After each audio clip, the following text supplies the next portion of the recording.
I'm Mark Gurman with Bloomberg Technology, and on this week's episode of Power Up, I'm taking a look at Samsung's latest new smartphones to rival the iPhone, as well as the biggest revelations from the virtual Consumer Electronics Show. Due to the pandemic, CES this year was certainly different. Giant hotel ballrooms filled with booths showing off showers that can be controlled with your voice, and next-generation AR and VR headsets were traded in for live-streamed keynotes and virtual versions of booths. Also missing were the key in-person run-ins with tech companies, Apple, Google, Amazon engineers checking out components for devices coming later in the decade, and unfortunately, a clear smash hit announcement. But we still did get a peek at the future of the smartphone with some interesting new tech. Qualcomm announced a new in-screen fingerprint reader that covers more screen area, is more accurate, and works more quickly. That tech could be a precursor to Apple's big iPhone announcement this fall, the first models that will add a fingerprint reader into the screen. That's something, of course, that would have been handy months ago, given the issues with masks and facial recognition. LG also rolled out another look at its rollable screen technology.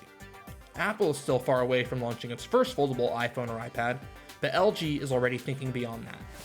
Imagine being able to roll up a phone into your pocket, as impractical as that sounds. Samsung showcased a new home robot called the Bot Handy that has arms so it can do the dishes or pour you a drink. It's certainly Jetsons-like, but the issue is the last robot Samsung showed off at CES, the Bali rolling camera robot, still has no release date in sight. Speaking of Samsung, the company also launched their new S21 phone line, including the base S21, S21 Plus with a larger display, and the S21 Ultra to rival the latest iPhones and other devices.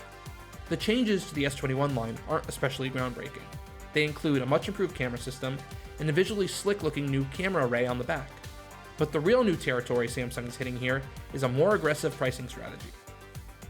Each new model costs $200 less than the previous version, with the S21 now starting at the same $800 as the iPhone 12, and the S21 Ultra with 100x zoom and a beefier battery coming up against the iPhone 12 Pro Max at $1199. While the new phones aren't an especially impressive leap, the new prices should do wonders to help sales in the current global economy that's still riddled by the pandemic. And this will continue to bolster Samsung's case as the chief alternative to the iPhone. I'm Mark Gurman, this is Power Up.